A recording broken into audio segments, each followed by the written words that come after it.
And I think people have noticed this here, that we've been kind of falling over for a while now. If you haven't, this has been winding me up for like an hour and a half now. So I'm dying to find out why there is a chainsaw in the dome. Sophia, I'm sure that doesn't happen a lot, that we actually get this here. So Petra, please tell us what it is you do. Welcome. Yes, I will in a while. Thank you so much. Sickly inspiring being here and to hear Ashkan. My job is to not make sea-level people in Husqvarna specifically faint when they hear these kinds of stories and sort of freeze, but actually... Sorry, Petra. Sorry. Just sure. Yeah. Oh. Because I think they're trying to figure it out in the back. So, okay. Here we go. Wonderful. Yeah, so what I was saying is that sickly inspiring being here, loved your talk, and my job is to not make sea-level people in Husqvarna faint or just freeze when they hear these kinds of stories. Because it easily happens. Everything is moving fast, startups are doing everything, what should we do? We need to move. So we talked about it before. Worst for us is to stay stiff. What is Husqvarna Group then? Not everyone knows, actually. I actually was called up and came to a first interview, and I thought Husqvarna was producing kitchenware. Wrong. I still got the job, so I must have done something right. Anyway, Husqvarna today, we're in forestry, parkland, construction, and gardens. Our main brands are the Husqvarna and Gardena brands, but we have 28 other brands, McCulloch, Pull & Pro, Weed Eater, and so forth. And in this sort of branding is part of our challenge. But even though we are sort of a huge silo, traditional engineering company that could sort of just freeze when we hear the digital stories, we have some sort of faith in, we have done it before, or they have done it before. I'm still new to the company. I've been in the company for about 2 years' time. But we started with weapons and then motorbikes, and then we saw that we could use the engines and step into chainsaws. And then someone invented the robot, and we were first into robotic movers in the garden. So we have been inventing stuff before, and I can tell that Husqvarna is pros and cons with it. We're a big sort of startup companies. We have a little bit of a problem in that there are too many ideas sometimes, and I will tell you why. So we are today world leading in outdoor power products, and we're sort of having a monopoly on watering in Europe with the Gardena brand. We're also world leading in diamond bores and diamond tools. But the world is connecting. Sort of the world leader today, the world leader on one item will not be the world leader tomorrow when things have to talk with each other. So we need to figure out what Internet of Things mean to us as an original equipment manufacturer. We have some healthy roots. We have qualitative products, world-leading products as a fact. Those world-leading products, though, need to come together and talk to each other. And they need to talk the same language, which is complicated. Connecting to the internet is one thing, but for us to really make use of our broad product portfolio and start to build a sandbox, as Ashkan so brilliantly talked about, we need to have these equipment talk the same language, and preferably the same language as other brands outside our company as well. This is tricky. We also need something to say. We need to work with sensors in products so that they have something to tell one another. Otherwise, it's not much use with just connecting to the internet. We also need to talk to our own interfaces and interfaces out there. We need to buy in on the digital infrastructure that is. We can't invent sort of a new mobile phone or something like that. Customers will want our services, our products, speaking on their Mac or their iPhone or whatever. If we do this right, and we also need to do it right here and now, and have it a little bit right, 2018, 2020 even 2022, because a robotic mover today costs 25,000 Swedish krona. You don't want to exchange your 25,000 Swedish krona hardware even in 4 years' time. We need to start to plan for a modular thinking in our company so that we can please customers here and now and also in some upcoming future. Because if we don't do this, we will end up thinking that we're a startup or a software company that can launch sort of new services every year. We need to do that as well. But we need to have our product speak and speak the same language so that we can start to create sort of holistic services with hardware and software speaking to one another to perform complete solutions for our customers, and preferably also with their other brands, because we cannot think that it will just want to Husqvarna if they have 150,000 chainsaws as an arborist company in the US. But we need to make sure that we bring our tools into this new future and the data from our tools into this new future, because otherwise we don't use the asset we actually have. We start to compete with software companies as if we were them, and we don't have that kind of competence, and it would be a waste for the competence we have. So this is crucial. If we do this right, we can, for example, now I won't tell you about residential and the fantastic smart garden system we're actually launching in the Gardena brand this spring, but I will talk to you about commercial lawn and gardening and those arborist companies, for example, in the US. They have 50,000 employees, and each employee has 3 chainsaws each. That's 150,000 chainsaws in the company. It's like Asplin's. Mr. Asplund, he wants to know where those chainsaws are, what they're doing, what the workers are doing, if he needs to train his workers, what spare parts he wants to or should be ordering, when each and every chainsaw is up for service, so that he can schedule that somehow. And if we bring data out of our products, we can create this new future for him, where he can plan his operators' tasks for the day. He can also use data from the products to inspire, and it's really wanted for to know how much you carried throughout the day. How much did I carry? How much did I move? What did I complete well? The operators also want this kind of data, and it's important to be open and transparent, of course, but we shouldn't neglect that this data is also wanted for by the ones really handling the machines. We can also tell when maintenance in a park is needed by having sensors on the ground. We can help people move when watering is to happen, or wait with that watering until they have moved from that parkland, for example. With estimates of how long it takes to cut a tree, we can help Mr. Asplund perform his tendering processes in a better way, so that he knows how much work he can take on and how much he can complete with the staff and the equipment he has. But we don't have equipment that speaks data today. We're an old company that has a huge product portfolio. We have 30 brands, and hardly none of those products speak data. So we're not where these brilliant partners are today get data. At the same time, everything starts with the customer. So we're happy to tell you that we have a little bit of data. We have a retrofit. We have a sensor that we place on top of products in the meantime until our products are intelligent.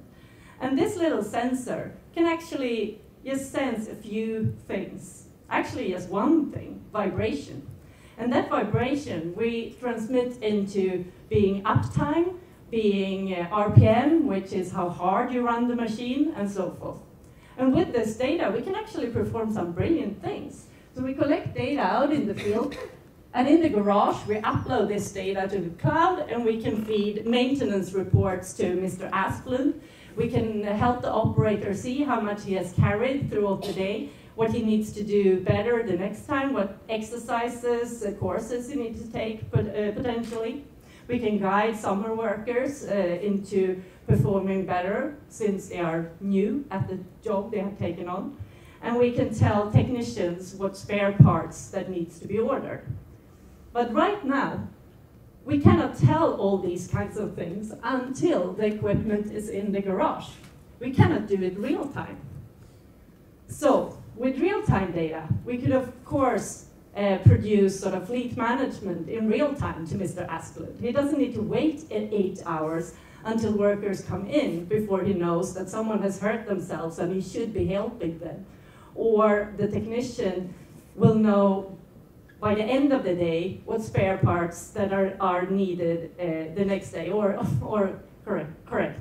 He will know when something is about to get broken that he should be ordering spare part. What happens now is that he gets a bunch of equipment in front of him at 4 o'clock when those 50,000, not really to one technician, but sort of, come in with their trucks, handing him the equipment that is broken.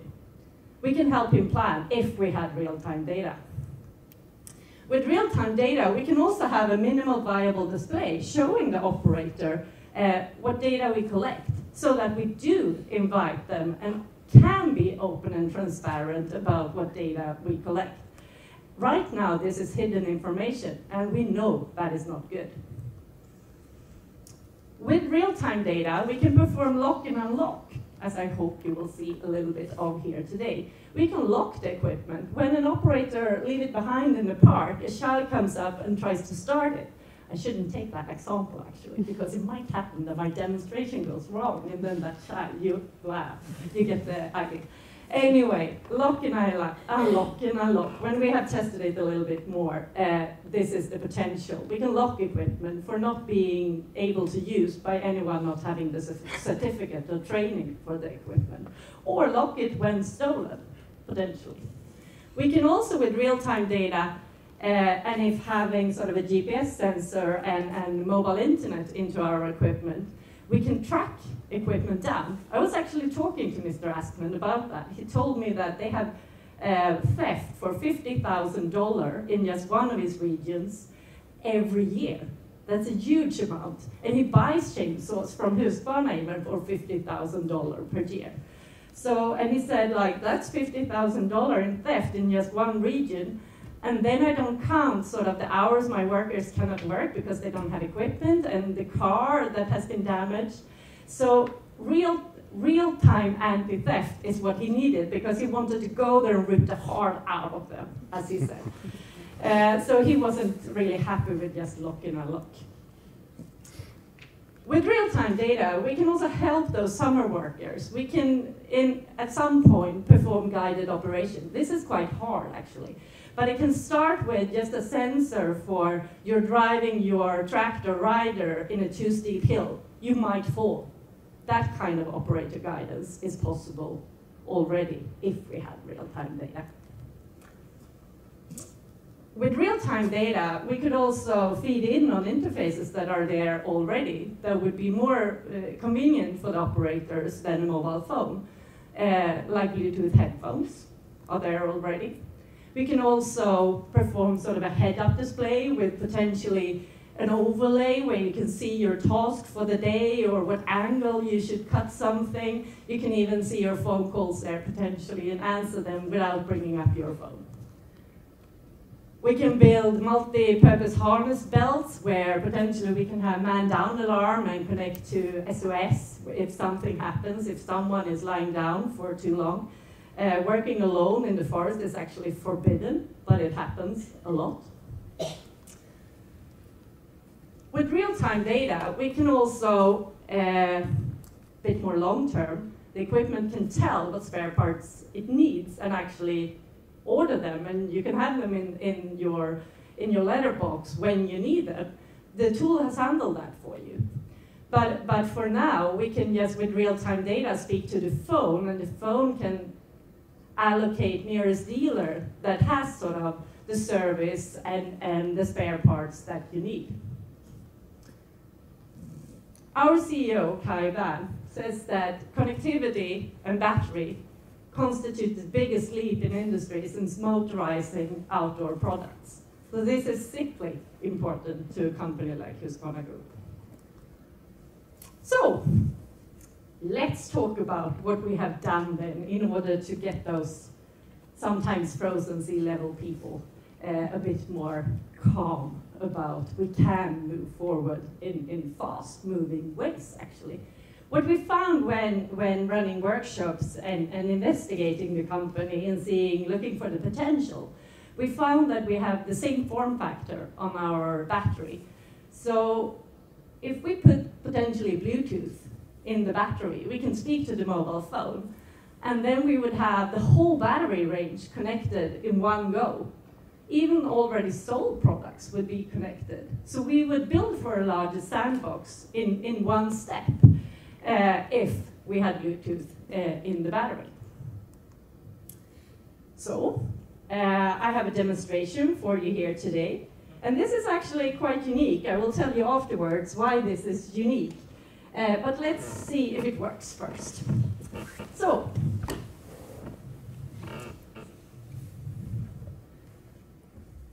yeah, now we're there.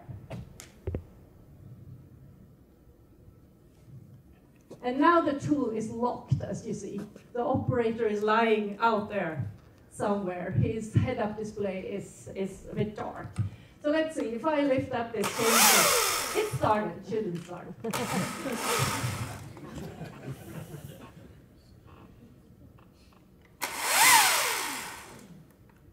Oh. Yeah, demo effect. Okay, now it didn't start. Let's see if I can come in as an operator, show you again. So it doesn't start now. This is how it should have been. Let's go out and see if I can become operator.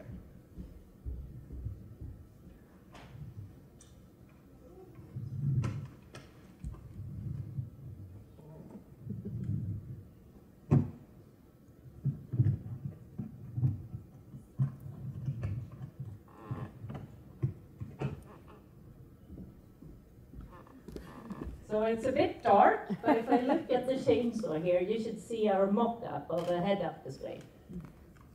And if I then lift up this tool, you can see that it's now unlocked for me. And you can see that we have data coming out of the chainsaw. We can also see that if we turn on the guard here, you can see that it's communicating in real time. So a little bit safe, but okay. Let me end the presentation.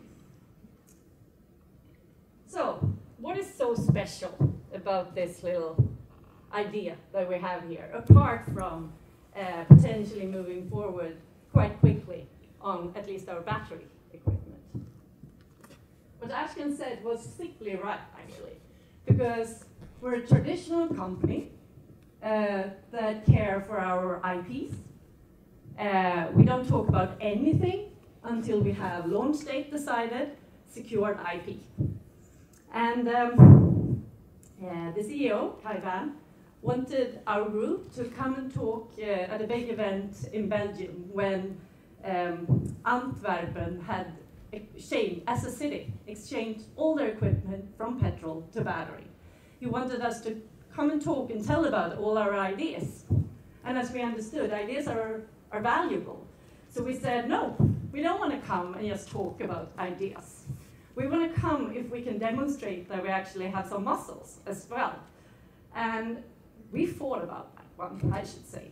So as a traditional company, you don't demonstrate on stage, and especially not since it can go wrong. You know, what happens to the brand if the demonstration doesn't start as it should? Anyway, we got it through, and I can tell you that Kai is now very happy about us transforming the company into a new world where we should do mock-ups. We should be a bit more brave about how we talk about our ideas. This to invite our customers to have a say about what do we want this data for. Because right now you just saw data coming out.